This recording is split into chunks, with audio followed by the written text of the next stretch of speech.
சங்கீதங்களின் புஸ்தகம் 14ஆம் சங்கீதம்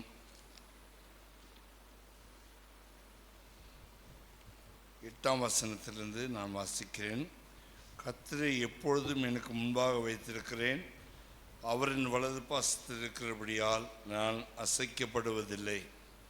இந்த சங்கீதத்தில் முதல் வசனம், தேவனே என்னை காப்பாற்றும், உம்மை நம்பியிருக்கிறேன். ஸோ தாவீது ஆரம்பிக்கும் போதே இதை காப்பாற்றுகிற ஒரு தேவன் என்று சொல்லி அவரை குறித்து ஒரு வெளிப்பாடு பேசுகிறான். அவர்தான் காப்பாற்றுகிறவர், வேறு யாரும் என்னை காப்பாற்ற முடியாது என்ற தெளிவு தாவீதுக்கு இருந்துச்சு. ஆகினால்தான் ஆண்டவர் அங்கே தெளிவாக தாவீதுக்கு உதவி செய்கிறார். என் நெஞ்சமே, நீ கர்த்தரை நோக்கி, தேவரீர் என் ஆண்டவராய் இருக்கிறீர், என் செல்வம் உமக்கு வேண்டியதாயிராமல். தாவீது நிறைய செல்வம் வச்சுருந்தான், நிறைய கோல்டு சில்வரு நிறைய சேர்த்து வச்சுருந்தான்.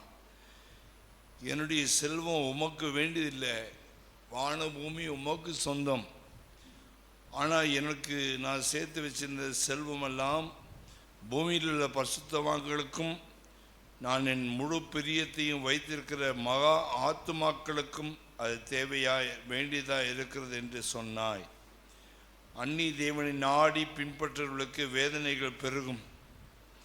அவர்கள் செலுத்துகிற இரத்த பான பலிகளை நான் செலுத்த மாட்டேன். அவர்கள் நாமங்களை என் உதடுகளினால் உச்சரிக்கவும் மாட்டேன். மற்ற கடவுளுடைய பேரை நான் வாயில் சொல்லவும் மாட்டேன், அந்த பேரை கூட நான் உச்சரிக்க மாட்டேன்ட்டு தாவீது அங்கே உடன்படிக்கை பண்ணி, கர்த்தரின் சுதந்திரமும் என் பாத்திரத்து பங்குமானவர், என் சுதந்திரத்தை தேவரீர் காப்பாற்றுகிறீர். ஸோ இந்த சங்கீதம் முழுசும் ஒரு காப்பாற்றுகிற ஒரு சங்கீதம். இஸ்ரவேலை காக்கிறவர் உறங்குவதும் இல்லை, தூங்குவதும் இல்லை, வலது பக்கத்திலே நிழலாக இருக்கிறார். நேர்த்தியான இடத்துல பங்கு கிடைத்தது, சிறப்பான சுதந்திரம் எனக்கு உண்டு. இது அவனுக்கு நேர்த்தியாக என்னென்னா, தேவனுடைய ஆலயத்திலே தங்கியிருப்பதையே நாடுவேன்.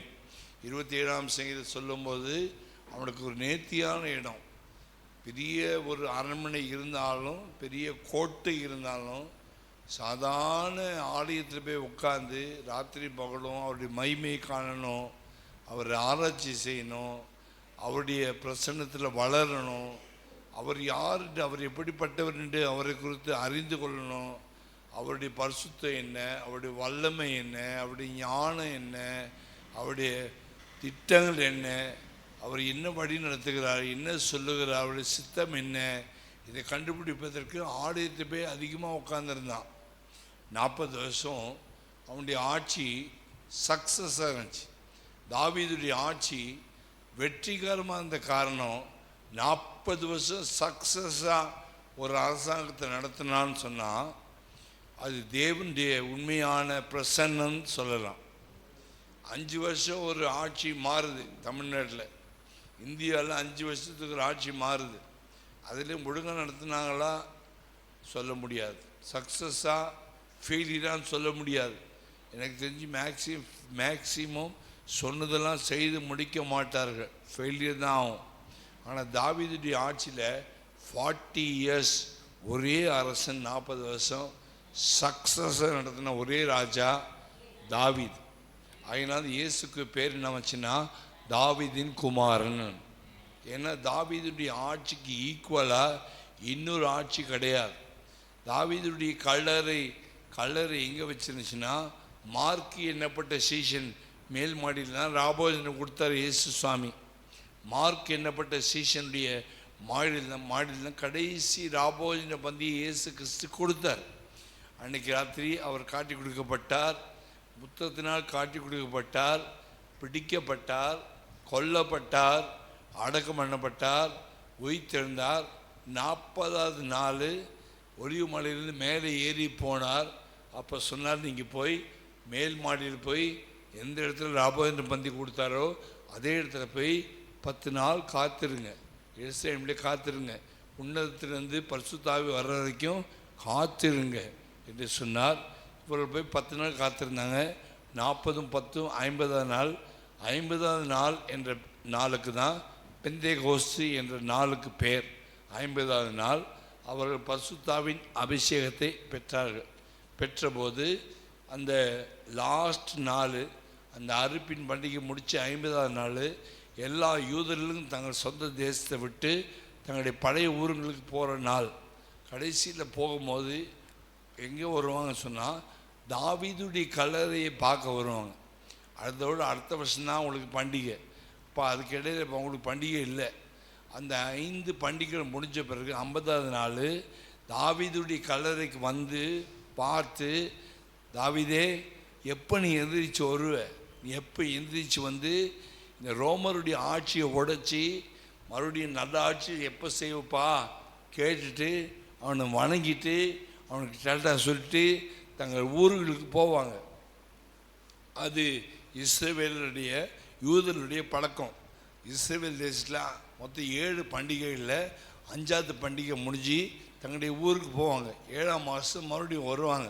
அப்படி வரும்போது தாவீதுடைய கல்லறைக்கு வந்து, டாட்டா எப்போ எந்திரிப்பப்பா, நீ எந்திரிச்சு மறுபடியும் நல்லாச்சு கொடுப்பா, நாங்கள் ரோமர் கையில் மாட்டிக்கிட்டோம், பாபிலோன் கையில் மாட்டினோம், அப்புறம் கிரேக்கர் கையில் மாட்டினோம், அப்புறம் பிரஷியர் கையில் மாட்டினோம், விடுதலை கிடச்சி இப்போ இங்கே வந்தால் ரோமர்கள் பிடிச்சிருக்காங்க, நீ எந்திரிச்சின்னா தான்ப்பா எங்களுக்கு வாழ்க்கை நல்லாயிருக்கும், நான் ஆண்டவருக்கு பண்டிகை முன்னாடி ஊருக்கு போகிறோம்ப்பா சொல்லிட்டு கல்லறையில் வந்துட்டு அவங்களுக்கு மாலையை போட்டு அவன் வணங்கிட்டு, தாவீது ராஜாவே சீக்கிரம் வாங்கன்னு சொல்லிட்டு டாட்டா சொல்ல வருவாங்க. அப்படி வந்தபோது அந்த 50வது நாள் வந்தபோது அதே 50வது நாளில் மேல் மாடியில் பரிசுத்தாவின் அபிஷேகம் பெற்று ஆவியில் நிரம்புறாங்க ஜனங்க. அபிஷேகம் பெற்ற ஆவி நிரம்பி அந்நிய பாஷை பேசினோடனே வெளிநாடுகள்லேருந்து வந்தவங்களாம், இவங்க யார், இவங்க கலிலேயராச்சே, மீன் பிடிக்கிறவங்களாச்சே, நம்ம பேசுகிற பாஷையெல்லாம் இவங்க பேசுகிறாங்களே, 18 விதமான பாஷையில் பேசுகிறாங்களே சொல்லி ஆச்சரியப்பட்டு, இது என்னம்மா முடியுமோ தெரியாதுன்னு சொல்லி பிரமிச்சு போய் தாவீதுக்கு டாட்டா சொல்லிட்டு போக வந்தவங்க அப்படி ஸ்தம்பிச்சு போய் நின்ட்டாங்க. அந்த அபிஷேகத்துடைய சத்தத்தை கேட்டு, அந்நிய பாஷை சத்தத்தை கேட்டு பிரமிச்சு போய் நின்றுட்டாங்க. அப்படி நிற்கும் போது என்ன இதுன்னு உட்காந்து வேடிக்கை பார்க்குற ஜனங்களுக்கு தான் பேதுரு எந்திரிச்சு நின்று, நீங்கள் குழம்புற மாதிரி இவங்க தண்ணி அடித்தவங்களும் இல்லை, மதுபானம் குடித்தவங்க இல்லை, சாராயம் குடித்தவங்களும் இல்லை, இவங்க விஸ்கி பிராண்டி குடித்தவங்களும் இல்லை, திராட்சை ரசம் குடித்தவங்க இல்லை, பொடிச்ச திராட்சை ரசம் குடித்தவங்க இல்லை, இது யோவேல் தீர்க்கதரிசினால் சொல்லப்பட்ட அடையாளம் தான். இது மாம்சமான யார் மேலும் ஆவி ஊற்றுவேன்னு சொல்லியிருக்காரு, அதுதான் இப்போ நிறைவேறுது. அந்த இயேசுவை சிலுவையில் அறைந்தீங்க, அந்த இயேசுவை பிதா உயிரோடு எழுப்பிட்டார். எழுப்பின பிறகு அவர் வாக்குத்தத்தம் பண்ணிட்டு போனார், நான் போய் பிதாவை நோக்கி வேண்டிக் கொள்ளுவேன், பரிசுத்த ஆவியை அனுப்புவார் என்று சொன்னார். அந்த ஆவி தான் இவங்க பெற்றிருக்காங்க, தவிர இவங்க மதுபான நிலைமையில் பரிசுத்த ஆவி வந்திருக்கிறாரு. நீங்கள் காண்கிறதும் நீங்கள் கேட்குறதுமான இதை பொழிந்தறினார் என்று சொல்லுவார். அப்போ அவங்க இருதயத்தில் குத்தப்பட்டு கேட்பாங்க, ஆண்டவரே நாங்கள் என்ன செய்யணும், சகோதரரே நாங்கள் என்ன செய்யணும், பேதுரு பார்த்து கேட்பாங்க, நாங்கள் என்ன செய்யணும், இதை ரட்சிக்கப்படுறதுக்கு என்ன செய்யணும். அப்பா சொல்லுவார், நீ கர்த்தராகிய இயேசு கிறிஸ்துவை விசுவாசித்து அவருடைய நாமத்தின் மேல் விசுவாசம் உள்ளவராகி ஞானஸ்நானம் பெற்றால் ரட்சிக்கப்படுவீங்க. ரட்சிக்கப்பட்ட பிறகு கோணல் மாறுபான சந்ததியை விட்டு விலகுங்கள் என்று சொல்லுவார். கர்த்தருடைய பரிசுத்த நாமத்துக்கு மகிமை உண்டாவதாக. இந்த தாவீதுடைய ஆட்சி சக்ஸஸாக இருந்தனால்தான் தாவீது திரும்பி எழும்பி வருமானான்ட்டு வருஷம் எத்தனையோ வருஷங்கள் வந்து பார்த்துட்டு போகும்போது ஒரு குறிப்பிட்ட ஆண்டு தாவீதை பார்க்க வந்தவங்களுக்கு ரட்சிப்பு கிடைச்சிது. பார்க்க வந்தது டெட் பாடியை, பார்க்க வந்தது கல்றத்தோடுது. தாவீதுடைய கல்றை எங்கே இருந்துச்சுன்னா, எந்த மாடியில் அபிஷேகம் பெற்றாங்களோ அது கீழ்த்தளத்தில் கிரவுண்ட் ஃப்ளோரில் தாவீதுக்கு ஒரு நல்ல கடலை கட்டி மார்பிள் ஸ்டோனில் பளிங்கு கல்லினால் கட்டி பத்திரப்படுத்தி வச்சுருக்காங்க. இப்பவும் எருசலேமில் தாவீதுடைய கல்லறை எங்கே இருக்குது. அந்த மேல் மாடி அபிஷேகம் பெற்ற மேல் மாடி, 107 பேர் அபிஷேகம் பெற்ற மேல் மாடியும் இன்றைக்கும் அப்படி பத்திரமா இருக்குது. உள்ள பெயிண்ட்டு கூட மாற்றலை, கலர் கூட மாற்றலை. அபிஷேகம் ஊற்றப்பட்ட அறை இன்றைக்கும் பத்திரமா எருசலேமில் வைக்கப்பட்டிருக்கு. இஸ்ரவேல் தேசத்துக்கு போக முடியாதபடிக்கு யுத்தங்கள் நடக்கிறதுனால போக முடியாது. பிற்காலத்தில் கர்த்தருக்கு சித்தமான ஒருவேளை கர்த்தர் வழிவாசலை திறந்து நம்முடைய கைகளை கர்த்தர் பலப்படுத்தி இஸ்ரவேல் கொண்டு போவாரனா, நாம் அந்த அபிஷேகம் பெற்ற மேல் மாடி, கெத்செமனே தோட்டம், ஒலிவு மலை, இயேசு மேலே எடுத்துக்கொள்ளப்பட்ட இடம், அதெல்லாம் நேராக பார்க்கும்போது பைபிள் நமக்கு நிஜமாக வரும் கண்ணுக்கு முன்னாடி. நம்ம டெய்லி பைபிளை கண்ணில் வாசிக்கிறோம். அநேகருக்கு அந்த விசுவாசம் நேரில் பார்க்கும்போது கிடைக்கிற விசுவாசம் வேறு. நம்ம விசுவாச கண்ணாடியில் காண்கிறோம். இந்த கண்ணாடியாகிய வசனத்துக்குள்ளே விசுவாசத்தில் ஒலிவு மலையை பார்க்குறோம், சீனா மலையை பார்க்குறோம், சீயோன் மலையை பார்க்குறோம், தாவீதை பார்க்குறோம், இயேசு பார்க்குறோம், எலியா பார்க்குறோம், எலிசா பார்க்குறோம். எல்லோரும் பைபிளில் பார்க்குறோம். இந்த பாத்திரங்களெல்லாம் பார்க்குறோம், டெய்லி பார்க்குறோம். ஆனால் நேரில் போய் பார்க்கும்போது நம்முடைய விசுவாசம் இன்னும் கொஞ்சம் என்ன செய்யும், பலப்படும். செலவு அதிகம் தான், 2 லட்சம் 1.5 லட்சம் 2 லட்சம் செலவு அதிகம்தான். ஆனால் தேவனுடைய காரியங்களுக்காக ஒரு தடவை போய் எட்டி பார்த்துட்டு வந்தோன்னா உங்களுடைய அபிஷேகமோ விசுவாசமோ நிச்சயமாக ஒரு 10% 20% கூட தான் செய்யும். ஆமேன். அல்லேலூயா. தப்பு இல்லை, இஸ்ரவேல் தேசத்துக்கு போயிட்டு வர தப்பு இல்லை. அது மெயினாக இந்துவில் ரட்சிக்கப்பட்டவங்களுக்கு போதுமான விசுவாசம் இருக்காது. ஏன்னா கல்லையும் மண்ணையும் உருவங்களையும் சிலைகளை பார்த்து பழகினவங்களுக்கு எதையாவது கர்த்தர் நடந்த இடங்களே, கர்த்தர் அற்புதம் செய்த இடங்களே, பெத்தஸ்தா குளம், பெத்தஸ்தா குளத்தின் காரியம், லாசருடைய கல்லறை நேருக்கு நேர் போய் பார்த்தா தான் கொஞ்சம் பேருக்கு உண்மையான விசுவாசம் வரும். ஆமேன். 25 வருஷமான பிரசங்கம் பண்ணாலும் 50 வருஷம் பிரசங்கம் பண்ணாலும் விசுவாசம் அநேகருடைய கண்ணில் சரக்கு இந்து வந்தவர்கள் எப்படி உண்டாங்கன்னா அந்த புனித ஸ்தலங்களை போய் பார்க்கும்போது தான் அவனுடைய விசுவாசம் பலப்படும். ஆமேன். அல்லேலூயா. ஆனால் ஆண்டவர் தோமா பார்த்து என்ன சொன்னால், கண்டு விசுவாசிக்கிறவனை விட காணாமல் விசுவாசிக்கிறவன் பாக்கியவான். நாங்கள் காணாமல் தான் விசுவாசித்தோம். நான் இது வரைக்கும் நேரில் போயிட்டு கொல்கத்தா மலையவோ இல்லை ஒளிவு மலை பார்த்தது கிடையாது. ஆனால் நான் விசுவாசிக்கிறேன், இன்றைக்கி இயேசு உயிரோடு இருக்கிறார், இன்றைக்கி ரட்சிக்கிறார், இன்றைக்கி சுகம் கொடுக்கிறார். அவரை அனுபவிச்சிருக்கிறேன், பரிசுத்தாவியை பெற்றிருக்கிறேன், அந்நிய பாஷை பேசுகிறேன். இயேசு என்னை தொட்டார், தற்கொலை பண்ண போனவனை தொட்டார், அதிலிருந்து அவரை எனக்கு முன்னாடி வச்சிருக்கிறேன். அல்லேலூயா, அல்லேலூயா. அவர் என்னை காப்பாற்றுகிறார், அவரை நம்பியிருக்கிறேன். தற்கொலை பண்ண போன என்னை காப்பாற்றினார், ஆகிய நான் நம்பியிருக்கிறேன். கர்த்தர் ஆசீர்வதிப்பாராக. அந்நிய தேவனை நாடி பின்பற்றாதீங்கள். பின்பற்றினால் வேதனை என்ன செஞ்சிடும், பெருகிடும் சொல்கிறார். பலிகளை, இரத்த பான பலிகளை நான் செலுத்த மாட்டேன், அவர்கள் நாமங்கள் என் உதடுகளினால் உச்சரிக்கவும் மாட்டேன். கர்த்தர் தான் எனக்கு சுதந்திரம், கர்த்தர் தான் என் பங்கு, கர்த்தர் தான் என் சுதந்திரத்தை காப்பாற்றுகிறவர். 7ஆம் வசனத்தில் எனக்கு ஆலோசனை தந்த கர்த்தரை துதிப்பேன். எப்படி கர்த்தர் ஆலோசனை கொடுக்கிறாரு? உன்மேல் என் கண்ணை வைத்து. 32ஆம் சங்கீதம் 8ஆம் வசனத்தில் தேவன் எப்படி ஆலோசனை கொடுக்குறாங்கன்னா, உன்மேல் என் கண்ணை வைத்து உனக்கு ஆலோசனை கொடுப்பேன். தேவன் ஒரு மனுஷன் மேலே கண்ணை வச்சதான் ஆலோசனை கிடைக்கும். நாம் நம்முடைய கண்களை கர்த்தர் மேலே வைக்கணும், கர்த்தரும் அவருடைய கண்களை நம்மால் வைக்கணும். கர்த்தருடைய கண் இந்த மாதிரி பட்டால் தான் நமக்கு ஆலோசனை கிடைக்கும். தேவனுடைய கண்கள் பட்டால் நமக்கு பாதுகாப்பு கிடைக்கும். தேவனுடைய கண்கள் பட்டால் நமக்கு ஒரு அடைக்கலம் கிடைக்கும். தேவனுடைய கண்கள் நம்மை கண்டால் சத்ருவை கர்த்தர் நிர்மூலமாக்குறதை பார்க்க முடியும். தேவனுடைய கண்கள் அக்கினி ஜுவாலை போன்ற கண்கள், நீதி உள்ள கண்கள், நியாயமான கண்கள், உண்மையுள்ள கண்கள், கிருபையுள்ள கண்கள், தயவுள்ள கண்கள், சொல்லிக்கொண்டே போகலாம். அவருடைய கண்களை, ஆண்டவருடைய கண்கள் பயங்கர அற்புதமான கண்கள். அவருடைய பார்வையிலே நமக்கு சுகம் கிடைக்கும்.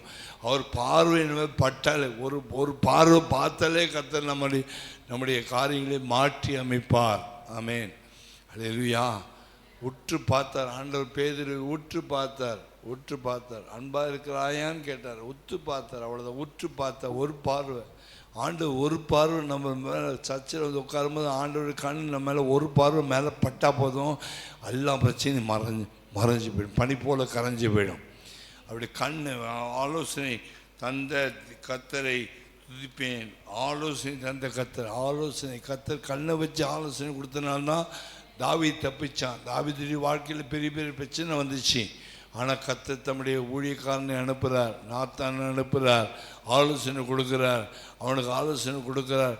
நான் தான் அந்த மனுஷன் சேர்த்து ஒத்துக்கொள்ளுகிறான். அவன் அழுகிறான், அவன் கதறான், அவன் உடைகிறான், அவன் தன்னுடைய இருதயத்தை ஊற்றுகிறான். ஆண்டவரே என்னுடைய பரிசுத்தாவை எடுத்து போட்டுறாதீங்க ஆண்டவரே, ரட்சிப்பின் எடுத்து போட்டுறாதீங்க ஆண்டவரே, என்னை காப்பாற்றும் ஆண்டவரே, எனக்கு ரட்சிப்பு போயிடக்கூடாது, அபிஷேகம் போயிடக்கூடாது, வல்லமை போயிடக்கூடாது, கிருபை போயிடக்கூடாது.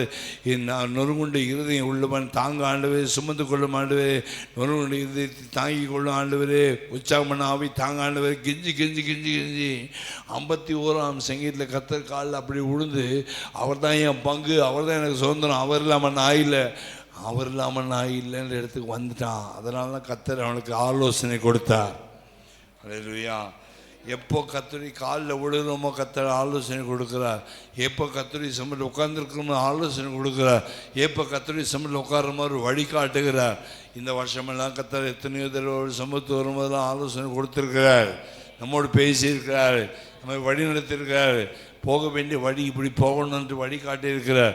திசை திரும்புவதால் திசை திருப்பி அமைச்சிருக்கார். பாதை மாறுவதான் கர்த்தர் பாதையை மாற்றி அமைச்சிருக்கார். கர்த்தர் நல்லவர். அதனால்தான் தாவீது இப்படிப்பட்ட தேவனை அறிஞ்சதுனால 7 வசனம் வரைக்கும் அவன் சொன்னதெல்லாம் அற்புதமான வார்த்தைகள். 7 வசனங்களே அவனுக்கு சொல்லி முடிச்ச பக்கம் சொல்கிறான், இதனால தான் என்ன செய்வேன், கர்த்தரை எப்போது எனக்கு முன்னாடி நான் செஞ்சிருப்பேன், வச்சிருப்பேன். ஏன்னா அவர் என்னை காப்பாற்றினார். அவர் அவர் அவர் என்னை காப்பாற்றின மாற்றமல்ல, என்னுடைய பாத்திரத்தை பங்காக இருக்கிறாரு. அவர் நேர்த்தியான இடத்துல ஒரு பங்கு கொடுத்தார். எனக்கும் ஆலயத்தில் உட்காந்து ஒரு புழு மாதிரி இருக்கிற என்ன, ஒரு சாதாரண குருவி மாதிரி இருக்கிற என்ன, அடைக்கால குருவி மாதிரி இருக்கிற எனக்கு கூட ஆலயத்தில் தங்குவதற்கு இந்த பாத்திரத்துக்கு ஒரு இடம் கிடைச்சதே என்று சொல்லி சந்தோஷப்படுகிறார். தகவலான குருவிக்கு ஒரு கூடு கிடைத்ததே என்று 84 சங்கீதத்தில் தன்னை அடைக்கலான குருவி, தகவலான குருவி என்று தன்னை தாழ்த்துகிறார். இந்த தெல்லுப்பூச்சிக்கு நல்ல வாழ்க்கை தந்தீர் என்று பாட்டு பாடுறார். மோசஸ் ராஜசேகர் பாடும்போது தெல்லுப்பூச்சி, நான் ஒரு தெல்லுப்பூச்சின்னு தாவீது சொல்கிறார். அப்படி தாழ்த்தி தாழ்த்தி தாழ்த்தி தாழ்த்தி தாழ்த்தி தாழ்த்தி ஆண்டவரையே, ஆண்டவருடைய இரக்கத்தை அப்படி சம்பாதிச்சுக்கிறான் பாருங்க. தேவ சம்பளத்தை தாழ்த்தும் போது இறக்கம் கிடைக்கும், இறக்கம் கிடைக்கும், இறக்கம் கிடைக்கும். அப்போ இறக்கத்தை பெற்றுக்கொள்றதுக்கு தாவீது மாதிரி தாழ்மை இல்லாமல் யாருமே கிடையாது. பைபிளில் தாழ்மையில் தாவீது அடிச்சுக்கிறதுக்கு யாரும் கிடையாது, யாருமே இல்லை. பயங்கர தாழ்மை, பயங்கர தாழ்மை. அழுவான் அழுவான் அழுவான், கதறுவான் கதறுவான் கதறுவான், மணிக்கணக்கா மணிக்கணக்கா மணிக்கணக்கா. கர்த்தர் எப்போது முன்னாடி வச்சிருக்கேன், அவரின் வலது பரிசில் இருக்கபடியால் நான் அசைக்கப்படுவது ஆதலால் என் இருதயம் என்ன செய்யும், பூரிக்கும். பூரிக்கும் என் மகிமை. மகிமை என்று சொல்வது ஆவி, இருதயம் என்று சொல்வது ஆத்மா. ஆத்மா பூரிக்கும், மகிமை ஆவியில களி கூர்ந்தது. ஆவியில களி, இயேசு ஆவியில களி கூர்ந்தார் என்று வாசிக்கும். ஆவி ஆத்மா பூரிக்குது, ஆவி களி கூறுது. என் மாம்சமும் நம்பிக்கையோடே தங்கி. ரெஸ்ட் இன் பீஸ்ன்னு போடுவாங்க கல்லறையில், ரெஸ்ட் ஆர்ஐபின்னு போடுவாங்க. ஆர்ஐபின்னு நான் என்ன அர்த்தம்னா, ஆத்மாவில் பூரிப்பு, ஆவியில் மகிழ்ச்சி, களி கூறுதல். ஆத்மாவில் பூரிப்பு, ஆனந்த சத்தத்தோடு சத்தமிடுவேன், ஆனந்த சத்தமிடுவேன், கர்த்தரை காலத்து சோத்தரிப்பேன். துதி இப்போ அந்த வாயில் இருக்கும். இது ஆழ்ந்து சத்தமிட்டு வாய் திறந்து துதிக்கிற ஆத்மா, பூரிக்கிற ஆத்மா, அது கர்த்தரை ஆர்ப்பரிக்கிற பூரிக்கிற ஒரு ஆத்மா. ஆவியில் ஒரு களி கூறுதல், ஒரு சந்தோஷம். கர்த்தருக்குள் மகிழ்ச்சியாக இருப்பதே உங்கள் பலனாக இருக்குது. 8:10 வாசிக்கும் போது கர்த்தருக்குள் மகிழ்ச்சியாக இருப்பதே உங்கள் பலனாக இருக்குது. அப்போ கர்த்தருக்குள் மகிழ்ச்சி, ஆத்மாவில் பூரிப்பு, ஆத்மாவில் ஆர்ப்பரிப்பு, ஆத்மாவில் கர்த்தரை புகழ்வது, ஆத்மாவில் கர்த்தரை சோத்தரிப்பது, ஆவியிலே கர்த்தருக்குள் மகிழ்ச்சியாக இருப்பது. அத்திமரம் துளி விடாமல் போனாலும், திராட்சை செடியே கனிகள் பழங்கள் இல்லாமல் போனாலும், தொழுவத்தில் ஆடுகள் மாடுகள் இல்லாமல் போனாலும், கர்த்தருக்குள் எப்படி இருப்பேன்னா மகிழ்ச்சியாக இருப்பேன். அந்த மகிழ்ச்சி ஆபக்குக்குள்ளே இருந்துச்சு, அந்த மகிழ்ச்சி நெகேமியாக்குள்ளே இருந்துச்சு, அந்த மகிழ்ச்சி தாவீதுக்குள்ளே இருந்துச்சு, அந்த மகிழ்ச்சி ஆவியில் இருந்துச்சு. அதுதான் பவுல் சொல்றாரு, கர்த்தருக்குள் எப்பவுமே சந்தோஷமாக இருங்கள். மறுபடியும் சொல்லுகிறேன், சந்தோஷமாக இருங்கள். பிலிப்பியர் 4:4 ஒன்றுக்கு கவலைப்படாமல் எல்லாவற்றையும் சோத்திரத்தோடு கூடிய துதியுடனே விண்ணப்பத்தோடு சோத்திரத்தோடு தேவனுக்கு தெரியப்படுத்துங்கள். அப்போ எல்லா புத்திக்கு மேலான தேவ சமாதானம் இருதயங்களை ஆளுகை செய்யும். இருதயத்தில் ஆர்ப்பரிப்பு, இருதயத்தில் பூரிப்பு, மனதிலே மகிழ்ச்சி, இவையெல்லாம் தாவீதுக்குள்ளே இருந்ததுனால தான் தாவீதுடைய ஆத்மாவும் ஆவியும் கர்த்தரோடு சரியாக போனதுனால சொல்கிறான், நான் மரிக்கும் போது என் சரீரம் படுத்து கொள்ளும் போது என் மாம்சம் இந்த பூமியிலே அடக்கம் பண்ணப்படும் போது அது எப்படி படுத்துக்கணும்னா, கலக்கத்தோடு படுக்காது, பயத்தோடு படுக்காது, துக்கத்தோடு படுக்காது. Rest in peace. என் மாம்சமும் நம்பிக்கையோடே தங்கியிருக்கும். கர்த்தருடைய பரிசுத்த நாமத்துக்கு மகிமை. 9ஆம் வசனத்தில் என் மாம்சம் நம்பிக்கையோடே தங்கி இருக்கும். பாருங்க, நல்ல அழகு வசனம் வாசிங்க. 16:9 வாசிங்க. என் மாம்சம் நம்பிக்கையோடே தங்கியிருக்கும். மாம்சம் நம்பிக்கையோடு தங்கியிருக்கும். எப்போ சொல்கிறாரு? உயிரோடு இருக்கும்போதே சொல்கிறாரு. உயிரோடு இருக்கும்போது மற்றவங்க இந்த கல்லறையில் அடுத்தவங்க இறந்த பிறகு தான் ஆர்ஐபின்னு எழுதுவாங்க இல்லையா, மற்றவங்க எழுதுவாங்கல்ல, அப்படி இல்லை. தாவீது சொல்கிறாரு, என் ஆத்மா கர்த்தரை முன்னாடி வச்சிருக்குது, நான் பூரிக்கிறேன், ஆர்ப்பரிக்கிறேன், துதிக்கிறேன், பாடுறேன், ஆலயத்தை விட்டு நான் விலக மாட்டேன். என் மனசு கர்த்தருக்குள் சந்தோஷமாக இருக்குது, ஆவி சந்தோஷப்படுது, இருதயம் பூரிக்குது. ஆக என் மாம்சம் என்ன செய்யும்? படுத்து கொள்ளும் போது அடுத்த ஆர்ஐபி எழுத முடியல, எனக்கு நானே ஆர்ஐபி எழுதிட்டு படுக்கிறேன். அல்லேலூயா. மாம்சம் சந்தோஷத்தோட நம்பிக்கையோடு. என்ன நம்பிக்கை? என்ன மாம்சம் படுக்கும்போது என்ன நம்பிக்கை? நான் உயிர்த்தெழுவேன். நான் படுத்தாலும் உயிர்த்தெழுவேன். சிலர் அடக்கம் பண்ணும்போது நம்ம அடக்கம் பண்ணுறோம், அது உயிர்த்தெழணும் நம்பிக்கை தான் அடக்கம் பண்ணுறோம்.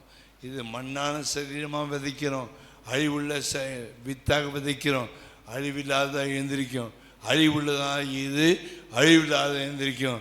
சாவுக்கு எதுவானது சாவாமையாக எழுந்திரிக்கும். இது விதைக்கப்படுகிறது, அழிவில்லாத எந்திரிக்கும் சொல்லி விதைக்கிறோம். எந்திரிக்குது, எந்திரிக்கிறோம், எந்திரிக்காதுன்றது அது நமக்கு தெரியாது. அந்த மரிச்சவனுக்கு தான் தெரியும். அவன் எந்திரிப்பேனா எந்திரிக்க மாட்டேன்னா எப்படி மறிச்சான்ட்டு மறிக்கிற டைமில் தேவனோட ஆத்மா எப்படி இருந்துச்சோ அதை வச்சு அவன் தான் டிசைட் பண்ணான். ஆனால் அடக்கம் பண்ணும்போது 4 பேருக்கு முன்னாடி உண்மையை தெரிஞ்சாலும் சொல்ல முடியாது. ஆமென். கண்டிப்பாக இவர் எந்திரிப்பார், கண்டிப்பாக இந்த சகோதரி எந்திரிப்பாங்க சொல்லி தான் அடக்கம் பண்ணணும். அப்படி அடக்கம் பண்ண பாஸ்ட்டை கல் எறிஞ்சு என்ன செஞ்சிருவாங்க? கொன்றுவாங்க. ஆமென். அல்லேலூயா. அங்கே சொல்லும்போது 1000 பொய்யாவது பேசி அடக்கம் பண்ண வேண்டியதாக இருக்குது. எங்களுக்கு சில கஷ்டமாக இருக்கும். உண்மையை பேசி அடக்கம் பண்ண முடியாது. அடக்காரங்க உண்மை பேச முடியாது. பேசினால் உண்மையை பேசினால் பாஸ்ட்டுக்கு ஆபத்து. இவன் கெட்ட வார்த்தை பேசிகிட்டே இருந்தான், கடைசியில் கெட்ட வார்த்தை பேசி நான் செத்தான், அவன் எந்திரிப்பானா சொல்ல முடியாதுன்னு சொல்லி அடக்கம் பண்ண முடியுமா? முடியுமா? அடிச்சிடுவாங்க. இந்துக்கள் வந்திருப்பாங்க, பிராமணன் வந்திருப்பாங்க, கிறிஸ்தவங்க வந்திருப்பாங்க. அவன் கெட்ட வார்த்தை பேசினா கூட பாஸ்டர் நீங்கள் அதை சொல்லக்கூடாது.